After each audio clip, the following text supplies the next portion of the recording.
One thing that I noticed that was different for me from high school to college, the transition was that the speed of the game is faster. Everyone's faster, even the big guys. Your O line, your D line, your linebackers, tight end. Everyone's bigger. Everyone's bigger, and they're all faster. Wide receivers are a lot quicker. That's one thing that I noticed. Because of that simple fact that everyone's bigger, faster, and stronger now, you have to be a student of the game. So what that means is that you're going to spend just as much time watching film, learning plays, running through plays as you do, in school, because that's how you get the edge.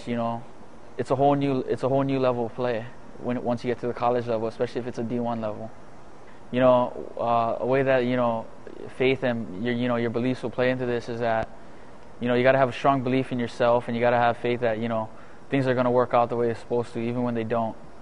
So you have to be ready for the worst, but you have to hope for the best. Believe in yourself. Know that you can do whatever you want to do, no matter what anybody tells you. If somebody tells you can't do something, that should be more of a drive to do it and to make yourself better. A lot of times there's a lot of players that have questions about how to do this or how can they do that, and I think that coaches, most of them are pretty willing, and they want to help you in any way they can, and a lot of times it's just because they don't know unless you ask the question, and I think they'll be more than willing to help you. Whether it's with school or with football or whatever sport, just working out, or how you can better yourself in the sport that you're playing. I guess have the courage. I know for me growing up, even for myself, it was difficult to really talk to the coaches. Not so much the coaches, I guess more so it was just myself and my personality. I just kind of didn't want to ask too many questions, I guess. But I think asking a lot of questions is better than asking no questions, and trying to figure out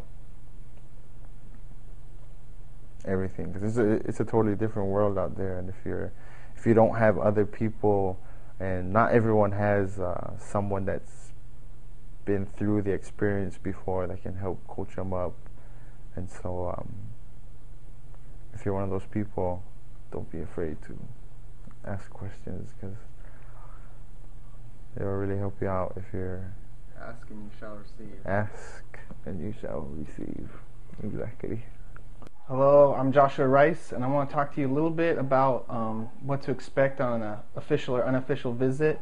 More specifically, I know it sounds silly, but what to wear.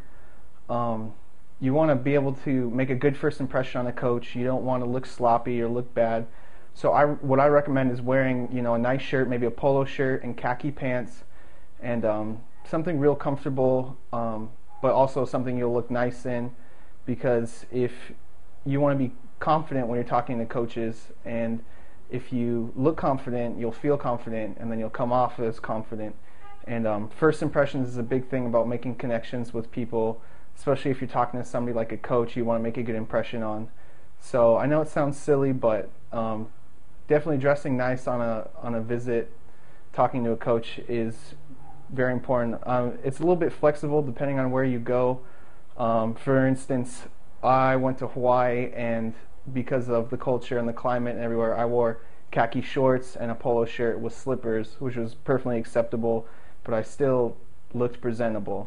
So just something you want to keep in mind when you're talking to coaches and making your visits to different colleges.